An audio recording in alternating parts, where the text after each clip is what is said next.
Hi guys, welcome back to my channel. आप लोगों के लिए एक और नया फैन फिक्शन लेकर आ गई हूँ। लास्ट फैन फिक्शन में हमने बॉटम वेइंग को देखा था और इस फैन फिक्शन में हम बॉटम वांगजी को देखेंगे। तो वांगजी यहाँ पर एक ओमेगा है और वेइंग एक अल्फा है, वो भी एक डार्क अल्फा। फैन फिक्शन की स्टोरी लाइन कुछ इस तरीके से है कि वांगजी को एक कर्ज मिला है।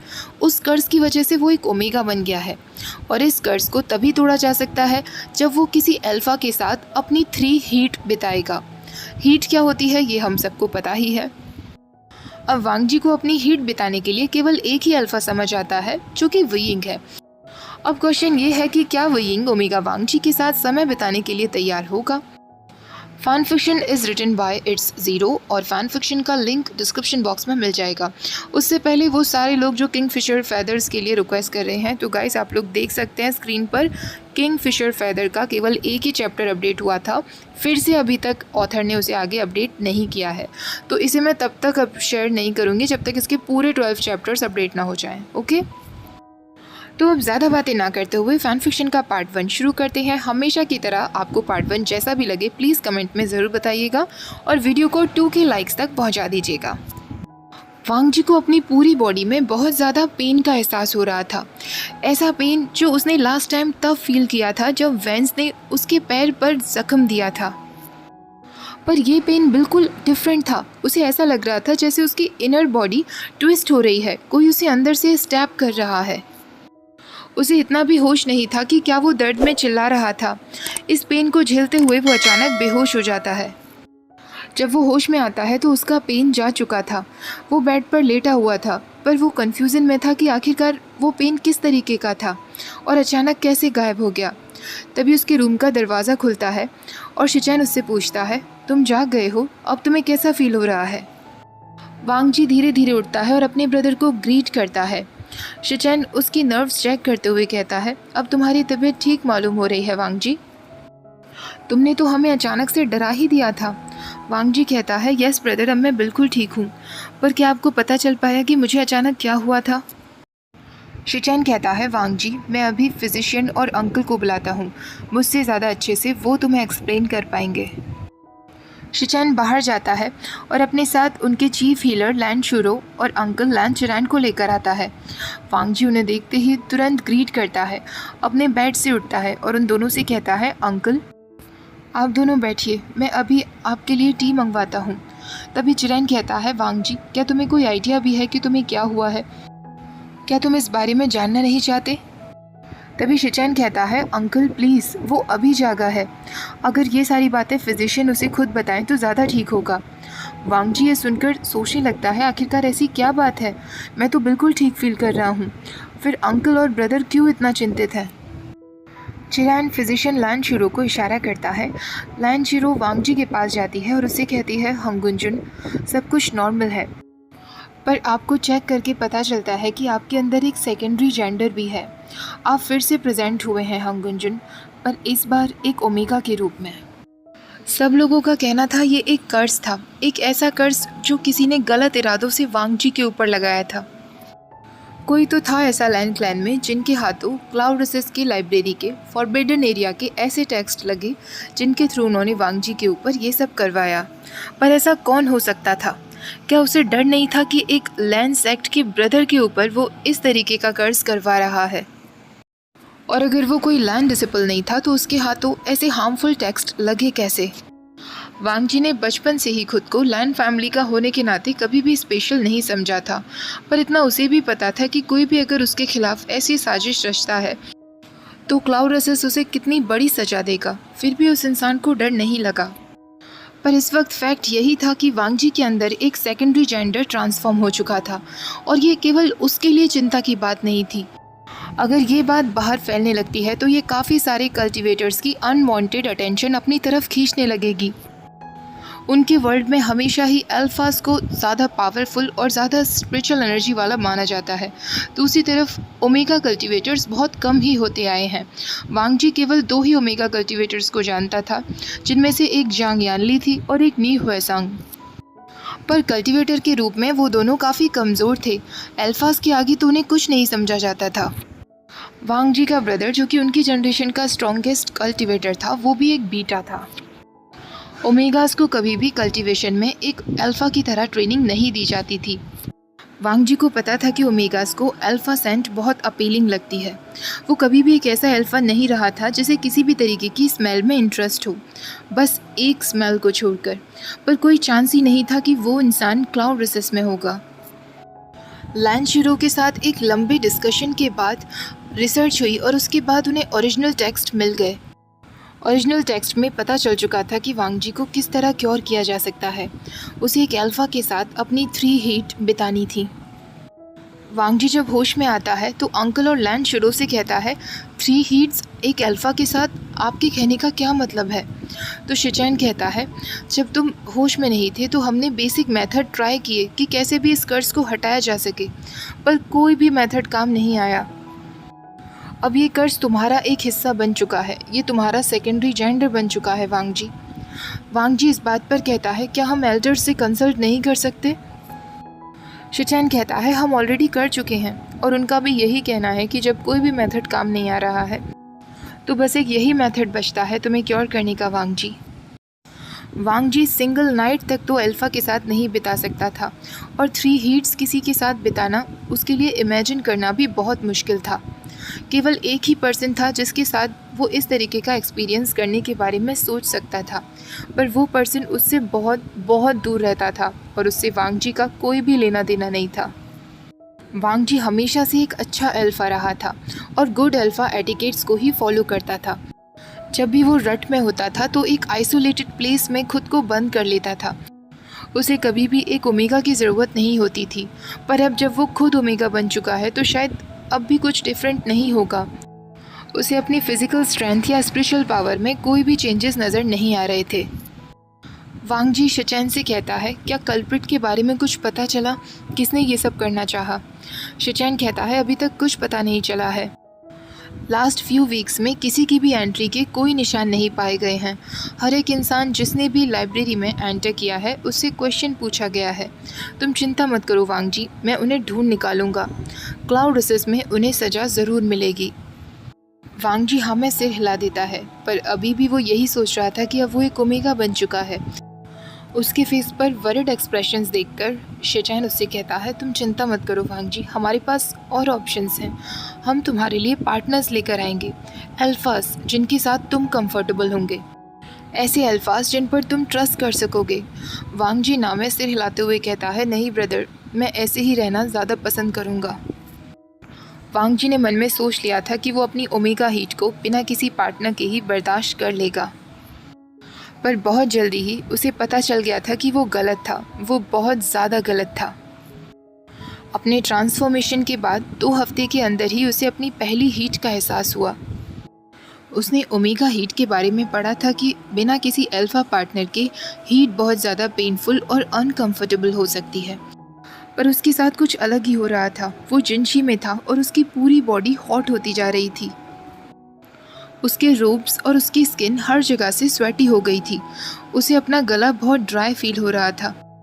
उसकी बॉडी अपने कंट्रोल में नहीं थी और किसी के लिए तड़प रही थी।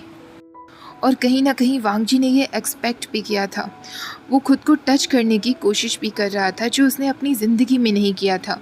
उसके ईयर्स बुरी तरीके से रेड हो गए थे, पर वो कितना भी खुद को टच करता उससे भी कोई उसे रिलीफ नहीं मिल रहा था। और आखिरकार उसके सामने वुयिंग का चेहरा आने लगता है। उसे वुयिंग की ज़रूरत थी। वो ज़ोर ज़ोर से वुयिंग का नाम लेने लगता है। वुयिंग के हाथों को अपनी बॉडी पर इमेजिन करने लगता है। वो वुयिंग के बारे में ही सोच रहा था और उसका पेन बढ़ता जा रहा था। वो वुयिंग के लिप्स को टेस्ट करना चाहता था, उसकी सेंट में कवर्ड हो जाना चाहता था। जैसे ही टाइम बढ़ता जाता है, उसे जिंगशी के बाहर किसी के कदमों की आवाज़ सुनाई देती है, जिसके हाथ में फूड ट्रे था।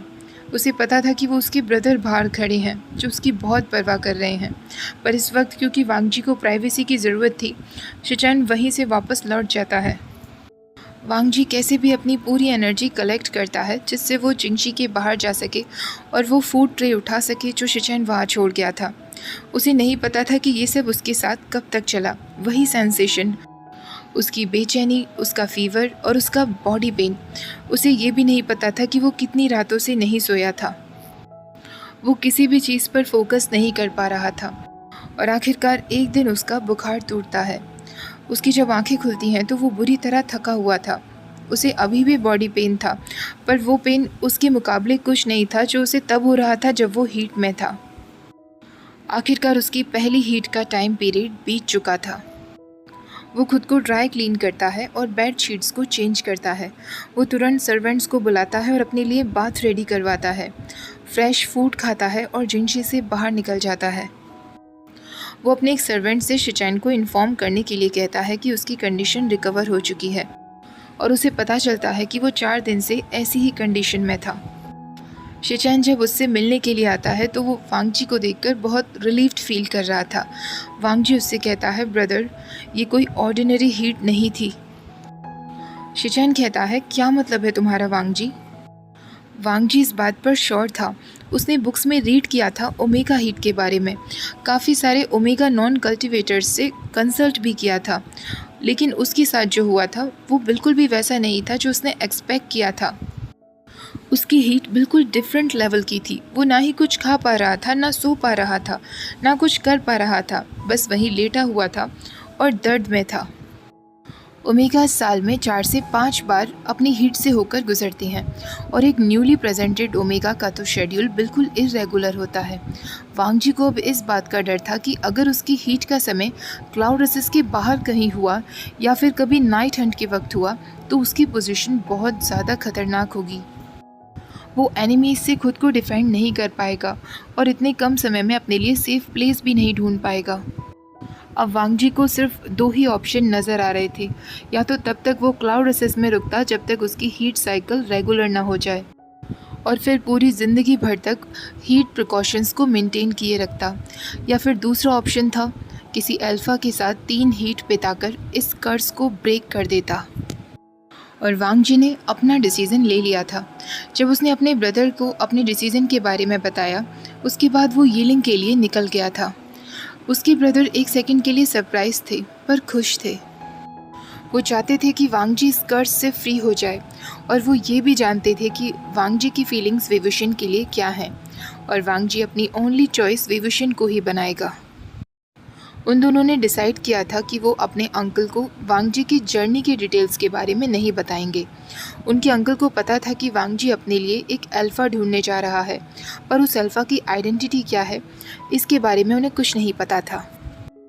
ऐसा नहीं था कि वांगजी वुयिंग के बारे में अपने अंकल से छुपाना चाहता था, पर अगर इस वक्त वो अंकल को बताता है तो प्रॉब्लम्स और भी ज़्यादा क्रिएट होती, ना कि सॉल्व हो पाती। और वांगजी को अभी ये भी नहीं पता था कि वुयिंग ये सब के लिए हाँ कहने भी वाला है या नहीं। वांगजी यीलिंग पहुंचते ही माउंटेन पर जाता है। वो अचानक से रुक जाता है जब उसके सामने एक हवा से बना हुआ इनविजिबल वार्ड था। वो अपना हाथ उस वार्ड की तरफ ले जाता है। वो श्योर था कि अब तक काफ़ी सारे अलार्म्स उस तक पहुंच गए होंगे जिसने भी ये वार्ड बनाया है। वो वुयिंग को सारी सिचुएशन समझाने के लिए खुद को प्रिपेयर कर ही रहा था कि तभी उसके सामने एक डार्क फिगर नज़र आता है जिसने ब्लैक रोब्स पहनी हुई थी और वो हवा में उड़ रही थी। उसकी आंखें ग्लोइंग रेड थीं। वुयिंग वांगजी के सामने आ गया था, पर वांगजी को देखते ही वुयिंग की रेड आइज ग्रे होने लगती हैं और वो एक सॉफ्ट लाइन में कहता है, लंजा, तुम यहाँ क्या कर रहे हो? इतने दिनों बाद वुयिंग की आवाज़ सुनना वांगजी को बहुत अच्छा लग रहा था। 3 महीने तक गायब होने के बाद वुयिंग ने यहाँ ब्यूरल माउंट्स में खुद को बंद कर लिया था। वांगजी उसके पास जाकर कहता है, वुयिंग कहता है, लंजा, मैं ये तो नहीं कह सकता कि मुझे तुम्हें यहाँ देखकर खुशी हुई। तब तक तो नहीं जब तक तुम मुझे ये ना बताओ कि तुम्हें मुझसे क्या चाहिए। प्लीज़ ये मत कहना कि तुम मुझे यहाँ एक्चुअली विज़िट करने आए हो। वांगजी कुछ नहीं कह पाता, वहीं खड़ा रह जाता है। वुयिंग कहता है, क्या तुम इमेजिन कर सकते हो लंजा, तुम यहाँ मुझे विज़िट करने आए हो। अचानक से वो एयर को स्निफ करता है। उसे कुछ अटपटा लगता है और वो वांगजी के नज़दीक जाता है। दोनों के बीच में केवल एक हाथ का फासला ही था। वो फिर से उसे स्निफ करता है और वांगजी से शॉक्ड होते हुए कहता है, लंजा, तुम एक ओमेगा की तरह स्मेल क्यों कर रहे हो? ये सब क्या है? तुम एक अल्फ़ा थे ना? वांगजी उससे कहता है, हाँ वुयिंग, मुझे मदद की ज़रूरत है। वुयिंग पीछे हट जाता है और उससे कहता है, मदद? कैसी मदद? वांग जी कहता है, मुझे किसी ने कर्ज दिया है वयिंग। हम लोग नहीं समझ पा रहे हैं कि वो कौन था जिसने मुझे कर्ज दिया, पर उस कर्ज की वजह से मेरा सेकेंडरी जेंडर ट्रांसफॉर्म हो गया है। मैं जब होश में आया तो मैं एक ओमेगा बन चुका था। वांग जी ये सब बोले जा रहा था और वो वयिंग के फेशियल एक्सप्रेशंस को नोटिस कर रहा था, जो काफ़ी सस्पिशियस हो गए थे। वो अपनी बात कंटिन्यू करते हुए कहता है, इसका केवल एक ही क्योर है जो हमें पुराने टेक्स्ट में मिला। मुझे एक अल्फ़ा के साथ अपनी 3 हीट्स बितानी होंगी। वयिंग हंसने लगता है। उसके फेस पर साफ दिख रहा था कि उसे वांग जी की बातों पर विश्वास नहीं हो रहा है और वो उससे कहता है, तुम किस तरीके का मजाक करने की कोशिश कर रहे हो लंचा। वांग जी उससे कहता है, मैं मजाक नहीं करता वयिंग। वयिंग कहता है, तो तुम चाहते हो मैं तुम्हारी इन बातों पर विश्वास करूं? तुम्हें किसी ने कर्ज दिया जिससे तुम्हारी पूरी बॉडी चेंज हो गई। तुम्हारी बॉडी एक ओमेगा की बॉडी बन गई और इसका केवल एक ही क्योर है, जो है किसी अल्फ़ा के साथ सेक्स करना। वांग जी कहता है, हाँ वयिंग। वयिंग कहता है, क्या तुम समझ भी पा रहे हो कि ये सारी बातें कितनी झूठी लग रही हैं? वांग जी कहता है, हाँ वयिंग, पर ये सच है। वयिंग कहता है, तो फिर इसमें तुम्हें मेरी किस तरीके से मदद चाहिए? तुम मुझसे क्या करवाना चाहते हो? वांग जी कहता है, तुम एक अल्फ़ा हो। ये सुनकर वयिंग की आंखें और मुंह दोनों खुला रह जाता है। वो कुछ समय तक वांग जी को घूरते हुए देखता है और फिर उससे कहता है, क्या कहा तुमने? क्या ये तुम्हारा कोई वियर्ड सा नया तरीका है मुझे सिड्यूस करने का और क्लाउड एसेस में वापस ले जाने का? वांग जी को हर्ट होता है क्योंकि उसने नहीं सोचा था वयिंग उसके बारे में ऐसा सोचेगा। वो वयिंग से कहता है, ये कोई ड्रामा नहीं है वयिंग, मैं अपनी सेंट नहीं चेंज कर सकता खुद से। वयिंग एक बार फिर वांग जी के पास जाकर स्निफ करते हुए कहता है, ये तो सच है, कोई भी अपनी सेंट खुद चेंज नहीं कर सकता। वो दोनों कुछ समय तक ऐसे ही साइलेंस में खड़े रहते हैं। वांग जी को नहीं पता था कि क्या ये आइडिया ठीक था भी या नहीं। वो वयिंग को प्रेशराइज फील कराना नहीं चाहता था। तभी वयिंग उससे कहता है, क्या तुम श्योर हो कि ये तुम्हारी सेंट है? क्या तुम सच में एक ओमेगा हो? वांग जी कहता है, मेरी खुद की हीट भी है। वयिंग की आंखें वाइड रह जाती हैं। वयिंग को इस तरह देखकर वांग जी सोचने लगता है कि क्या मुझे ये डिसीज़न नहीं लेना चाहिए था। उसे अपने इस डिसीज़न पर रिग्रेट हो रहा था। तभी वयिंग सीरियस होते हुए धीरे धीरे वांग जी की तरफ बढ़ता है। वयिंग रेयरली ही इतना सीरियस दिखता था। वयिंग अब वांग जी के बहुत नज़दीक जाकर कहता है, हांगगुंजन। वो दोनों एक दूसरे के इतना नज़दीक थे कि आंखों में आंखें डालकर देख रहे थे। अचानक वयिंग मुस्कुराने लगता है। ये वो स्माइल नहीं थी जो उस मिस्चीवियस बॉय की थी जो वांग जी के साथ क्लाउड एसेस में पढ़ता था और 15 साल का था, बल्कि ये स्माइल एक टीजिंग स्माइल थी, एक ऐसे इंसान की जो डार्कनेस से कवर था और उसे पता था कि इस वक्त उसी के पास पावर है। वयिंग वांग जी से कहता है, क्या हांगगुंजन को पता है कि वो मुझसे क्या पूछ रहे हैं? वांग जी कहता है, हाँ। वयिंग अब अपने एक हाथ से वांग जी के चिन को उठाते हुए कहता है, लेकिन हांगगुंजन, याद रखना मैं बिल्कुल भी जेंटल नहीं रहूँगा। ये सुनकर वांग जी की धड़कन और सांसें बहुत ज़्यादा फास्ट हो जाती हैं। ओके गाइज, आज के पार्ट को यही ख़त्म करते हैं। तो फर्स्ट पार्ट इस फैन फिक्शन का आप लोगों को कैसा लगा, प्लीज़ कमेंट सेक्शन में मुझे ज़रूर बताइएगा। वीडियो पसंद आई हो तो प्लीज़ वीडियो को लाइक, शेयर, चैनल को सब्सक्राइब करना मत भूलिएगा। Thank you for watching. Bye bye.